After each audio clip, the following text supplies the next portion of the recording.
Well, howdy y'all, and welcome back to Country Fried Minis.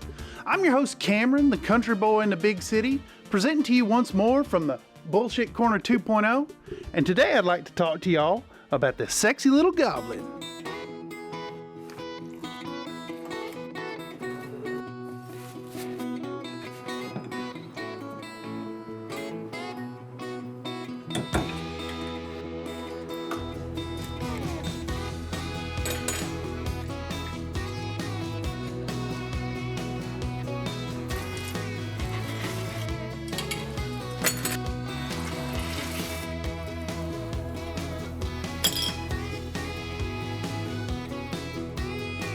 Howdy, Country Fried Minis fans. Our lovely Crimbus Gobbo girl wants to remind you to wear proper PPE when handling your hobby tools and fluids, and to eat your vegetables. Alrighty then y'all, this Crimbus I was feeling kinda Crimbussy, and unlike the myriad of bah humbug years before, thought it might do some good to get in on that feeling and paint up a little something special for this seasonal season. Since I was in that mood of moods for this season of the season, it only made sense to dig deep into the files of debauchery and dig out this fabulously thick, fabulous pinup goblin from Twin Goddess Minis over on My Mini Factory. Since we're working on another pinup, and much like the work on Titania, we're gonna go with a fun and complex primer pattern to really help with making this model showcase the depth of her curves. Starting as always with Styrylrez Black Primer, we'll do an all-over coating before moving on to the deep purple that we'll use for the darkest shadows. In making sure that she's wearing her underpaints, we'll just need to put on some really thin and even coats and gentle passes so that the initial black coat has plenty of time to set up and get well cured as we move on to mixing that next tonal offering. For that, we'll make a mix of Vallejo 70.959 purple, 70.950 black, and a hearty squirt of Army Painter Speed Paint 1.0 Hive Dweller purple. Then down to the consistency of skim milk and sprayed on from beneath, this tone will serve as the darkest dark tones for the future glazing on the skin tone. I always enjoy doing underpaintings like this on my models because it makes me feel real nice. Like I'm doing some artsy fartsy stuff while slapping color all over my silly little toys. Now that we've got our cup full of plummy juice, we'll angle up from underneath and hit her from the bottom with a hearty but gentle spray to ensure proper impurplification. This mixture is not necessarily dark, but has enough richness to impart an orchidaciousness to our pinup, especially considering the future intent to glaze green tones over this color. To enhance this effect and boost the richness of tonality, we'll add in a bit of Apple Barrel's Bright Magenta to boost our violent tone further into purpureal vibrancy. Spraying this tone up from a slightly less acute angle, we'll retain the deepest colors and enhance that bottom-up shading before stopping to clean out our dirty, dirty tool. A serious PSA here, make sure you clean your tool to avoid UTIs. With our airbrush freshly rinsed, it's time to switch it up and hit our model from the top with some Daler Rowney FW turquoise ink. The blue blasted downward from the uppity areas will serve the same purpose that a good zenithal prime does, while also imparting a rich and bright bluey shadow effect. Since our little goblin here is a Crimbus model, I figured a hint of cold blue lighting from above would really enhance that atmosphere of chilliness, a touch that'll further amplify and validate the frost nip nose and ears that we do layers. To go one step further, we'll take a bit of Liquitex white ink and dropwise add it into our cup, stirring it with a big soft brush before spraying a more gentle layer down from a near 90-degree attack angle. With that done, once again we'll take to the rinse cup and spray out pot and blast cleaning fluids through our brush until it's nice and clean, ensuring a deep sterilization to avoid any future complications. With that priming all done up, we're going to go on into some glazing, and I promise this time, just like the last time, this little pinup paint up is going to be super professional. Not a bit of innuendo at all. Okie day. With a foundational complex prime job laid down all over our extra thick goblin lass, we're going to move in on some glazing action. Similarly complex to our underpainting, we'll go with a collection of colors all by Valley Joe. Starting with 70.968 flat green, we'll go first through 70.882 middle stone, then into and up through 70.845 sunny skin tone, and finally top it off with a subtle tinting of 70.947 dark vermilions. Digging into this process, we'll slowly and steadily build up the colors with extra thin layers in an effort to maintain an influence from the underpainting. Tucking in with a brand new extra sharp number 4 round from Princeton Art and Brush Co., we start making our way into the process, building up the darkest tones over the deepest areas of our undershape. This flat green makes up the lion's share of our work and calls for some serious grind to get that opacity like we want it. Everything went swimmingly all the way up until I hit a major snag working that middle stone. The pigment in this paint seems to be super strong, and as I worked with it, I couldn't quite get the transparency down enough without breaking the emulsion. I fought against this so hard, repainting and moving pigment around until I ended up destroying the gradient on our model's left thigh and knee. In doing so, I ended up having to strip the model and start completely over after about 3 hours of work, all while losing my mind live on stream. Anyhow, let's watch some key moments from that stream while we thank the patrons. But I'm intent to not do that. Oh,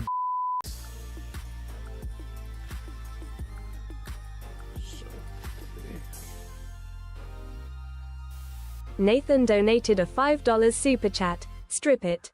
My goon hand desires the rough brushing that's gonna happen as you regabate the poor gobbo girl. Regabate. Orangutan, dog face, hat face, carrot, onion, brown mushroom, cucumber, hot pepper, hot dog.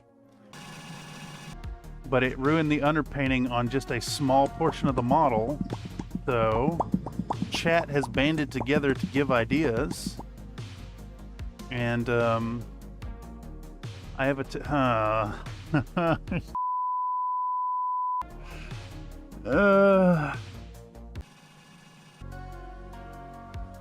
give me a second, I'm coming to terms with what I have to do now. Merry Crimbus, everybody, from me and all the biscuits here at Country Fried Minis. Rejoice. Let this Yuletide be a beacon. Transmission of goodwill across the great expanse, reminding all those who hear it that unity is the true gift of Blake. Happy holidays to you and yours.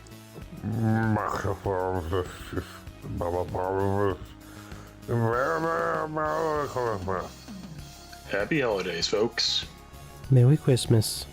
This is Commander Nate en route to bring you wishes for a happy holidays. God jul fra Oslo og Norge. Prettige kerstdagen en een gelukkig nieuwjaar. Let's do one of these right here. Let's flip this thing around. Video.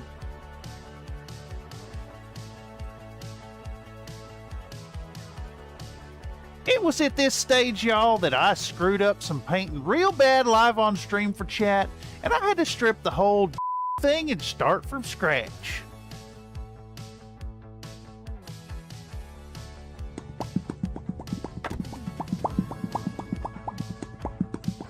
At least make some content out of it, I guess.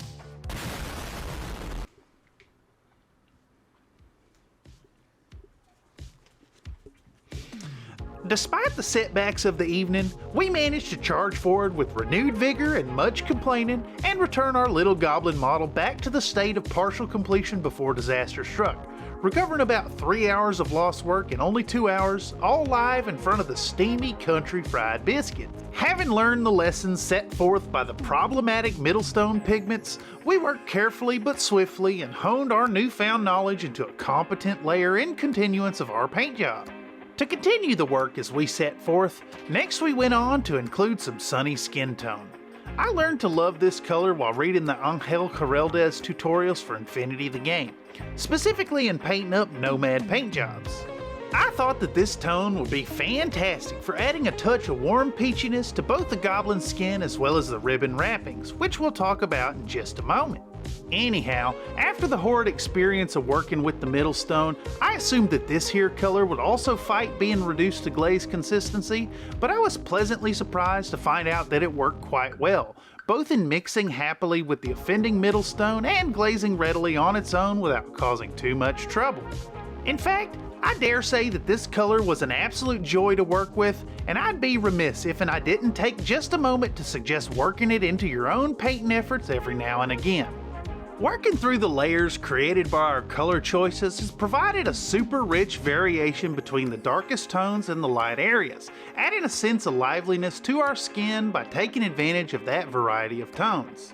I find it quite funny to note here that the use of green as our base tone helps to understand just how those green tones present in natural skin make sense. As a side note, it's always good to remember that realistic skin colors can be achieved by using colors that aren't necessarily the first ones that come to mind, like including greens and blues in your composition. Though it's way more obvious here on our deep green lass, one can easily extrapolate the usefulness of colored undershading and more regular flesh colors. Digressing, we'll get out our dark vermilion as a final touch to the skin and kiss a few areas with an extremely thin reddish filter of color, adding some liveliness to areas such as the nose and knuckles, cheekbones, and the tips of the ears.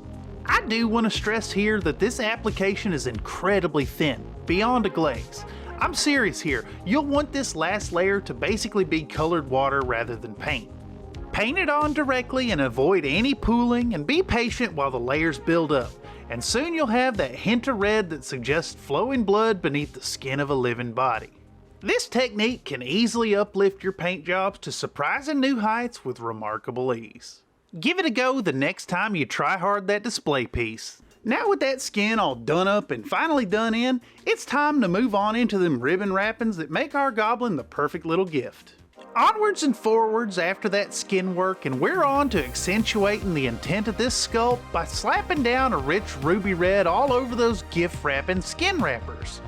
It took me a bit of thinking while working on the piece, but I decided to utilize my favorite Citadel color Mephiston Red instead of flattening down our composition by revisiting the dark vermilion that we used earlier. Usually I'm all for simplifying an overall palette by limiting the number of tones as much as possible, and that makes sense when considering a skirmish force or an army of miniatures, but in this case our gobbo is a single display piece, and a bit of complication is somewhat welcome. I figured that this red would be a bit more vibrant than the vermilion, and would help to provide a little bit of tonal separation between the living and non-living parts of this model. I know that this dive seems a bit tangential to the work here and definitely smacks a bit of art school pretension, but I want to take a moment to share a touch of the deep thinking that occasionally goes into my process of painting up a piece.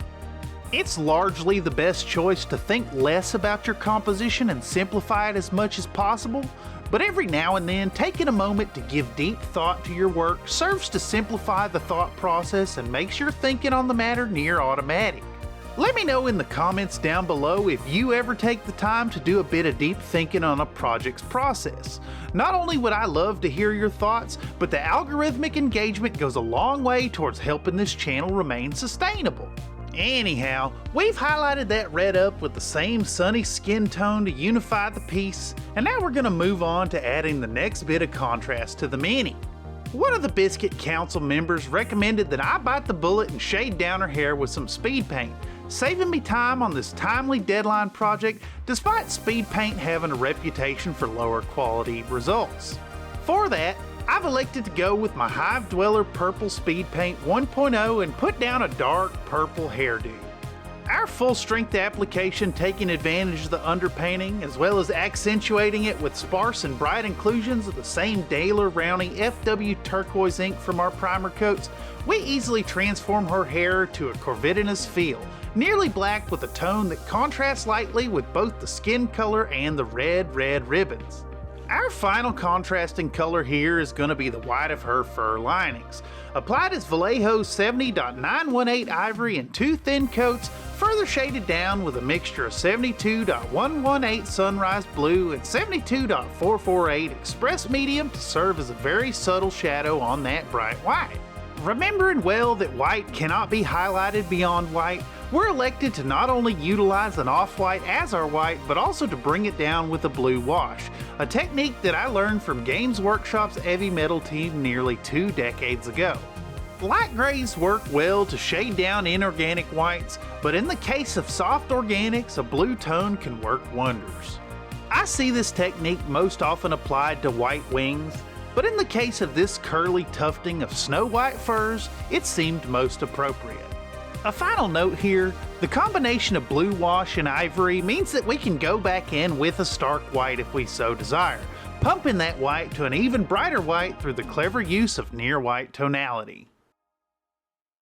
With her clothes all done up and that secondary color laid down all nice and smooth, it's time to move on into them final little touches that make this model what it is. The last little bit of detailing today is going to focus on the brownie bits that stray fairly far from the overall composition. The first of these last details will be the jingly bells that adorn the form of our goblin gift, announcing her presence among all the other presents. Starting out with a solid coat of Vallejo 70.983 flat earth, we'll lay down the foundational neutral color for our non-metallic metalish bells. We'll slap this tone down and get a good 2 thin coat coverage on the 4 bells and then move on to the shading, this time in the form of a quick and dirty wash using Citadel's Agrax Earthshade. A solid basting of this here liquid talent, and then we'll set our model off to dry for a bit, ensuring that this inking is fully cured before adding in the next tone. Once it's set, we can start adding in some 70.915 deep yellow. First mixing it in at a 50-50 blend with the flat earth, and then on to applying it full strength, each time focusing on less and less surface area. We're going to build up these highlights with an eye towards frontal highlighting, emphasizing the intended viewing angle of our Mistress Goblin. This doesn't exactly align perfectly with the top-down lighting, but it'll still work well in pumping up the reflected lighting that our previous colors have neglected. Always remembering to keep the contrast really intense on these metally parts, we'll get a ton of heavy lifting done with very little effort. A final pass of pure deep yellow on the sharpest part of our shininess, and we're ready to do the most daunting bit of the detailing on this piece. Steeling ourselves for what's to come and taking a deep breath, we're off to paint on some properly anime-esque eyes. Before we can get started, it's wise to set up a kind of mise en place for the painting, drop-wise dabbing out the colors that we need onto the wet palette so we can blend them readily as we work. Our colors in question today are going to be 70.880 khaki gray, 70.915 deep yellow, 70.950 black, and some Liquitex white ink. Having all these ready to go helps to streamline the process while also allowing for quick back and forth wet blending as needed. Shown here at only 120x speed, we'll go through the whole formulaic process, starting out with a sketch of the iris shape in pure khaki gray. We're going to want to utilize a very sharp brush, in this case a brand new 3.0 liner, and to work in fairly thin coats as we'll be layering a few colors over each other and don't want to end up with a textured surface. Once that initial shape is laid out, we'll go back in with a 50-50 blend of the khaki gray and black to trace a fine outline around that iris to deepen the contrast between the bright brown and the other colors surrounding it. Once that outline is established, we can use the same base khaki gray to make the line super thin, minimizing it until it's subtle. Going now into our deep yellow, we'll build up a blend from the base color to the bright yellow at the bottom of the iris, ensuring that the most intense spot lives at the lower right corner. Now on to tracing the pupil, we'll carefully put an oblong lozenge of black right smack in the middle of our work. Here we want to especially be careful to maintain precision and not to overtake the work from before. With that same precision, we'll add in 2 dots of pure white ink to the upper left of the iris, making sure that the larger spot covers just a bit of the pupil as well as the colored portion. Easy as pie, we'll wrap up that eye, then the next off camera, and move on to getting out a Holiday Helper guest palette for some sticky glue with which we can get our goblin lass stuck onto her base, ready to receive those few final strokes and finish her off rightly. First, taking a moment to align her tootsies on the base which we've prepped off camera, we'll smear our sticky stuff all over the balls of her feet and press her home before dropping a little bit of that BSI Instaset accelerator on her toes, locking the model in place permanently. We'll let that volatile compound evaporate and take a moment to regard our work before doing the final touches, cleaning up spots that got rubbed on a bit too hard when setting her on the work surface and giving that fat base a good rimming. From here, all that's left to do is lock in that paint job with a good all-over varnishing and move on to the grand reveal.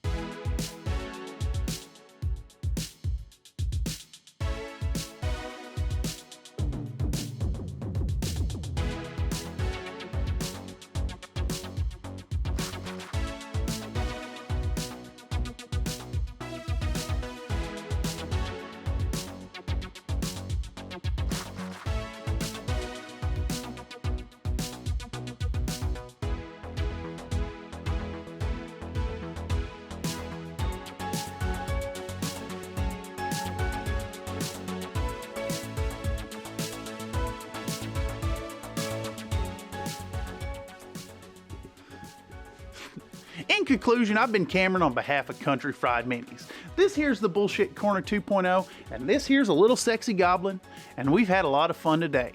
I hope you've had fun too. Catch you around for the next one.